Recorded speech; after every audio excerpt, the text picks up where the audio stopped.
Lesson 7. What constitutes a valid buy or sell signal using the top indicators? Now, what constitutes a valid trade signal in the trigger chart? Let's go through that in more detail. We know that a trade signal using the top indicator occurs when its three components are in alignment. That means that the arrows, the colored bars, and the top moving average are all in the same color. A buy signal requires that you have a green arrow, a green top moving average, and a green bar. A sell signal requires that you have a red arrow, a red top moving average, and a red bar. That would be a buy or sell signal using the top indicator alone. But the dual frame top strategy calls for yet another confirmation. You may have noticed that in our trigger chart, we also have another indicator, the parabolic SAR, those dots above and below the bars. While the parabolic SAR is not a component of the top indicators, it is indeed an absolute requirement for the dual frame top strategy. We use it in several ways: to confirm entry signals, to trail our stops, and to determine exits. Plus, it's a great tool to improve your self-discipline. Using the SAR as a guide to trail stops forces you to only move the stops in the direction of the trade and never in the opposite direction, as many traders do to avoid being stopped out. SAR stands for stop and reverse, and it was designed by a great analyst by the name of Wells Wilder. You can see how the dots of the indicator follow prices and are below the bars when prices are rising and above the bars when prices are falling. And that's the key confirmation to your trade entry. So, if you are going to enter a long position, you'll need the top buy signal.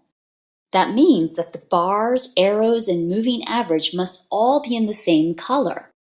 And the SAR dots must have changed from above the bar to below the bar. Notice how before the first real valid signal, the SAR was below the green bars. Then a red arrow appeared. The moving average was also red. The bars changed from green to red, and the SAR shifted from below the bars to above the bars. That's why it was a legitimate sell signal. Don't forget that we were only looking for sell signals because the reference frame had already dictated so. After that, we had a buy signal, but given the fact that in our reference frame, prices had closed below a downslope moving average, we had determined that the only trades we were to take were shorts. So we ignore all the buy signals.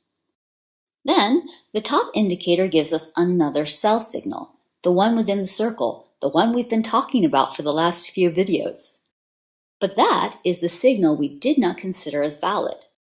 Why is that? The red arrow had already appeared.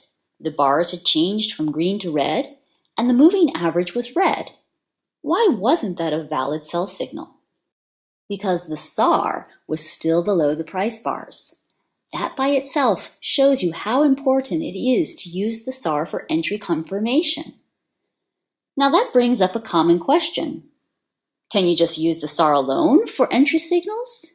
And the answer is absolutely no. If we were using the SAR alone for entries, it would be a total nightmare. That is one of the flaws of the indicator. As a trend-following indicator, it does not work in sideways markets. Hence, we need to combine it with the top indicators and the dual frame top strategy. We said earlier that we use the SAR to confirm our trade entries, trail the stops, and determine the exits. You already know how to confirm your entry with it. Now, how do we use it to trail the stop? Easy.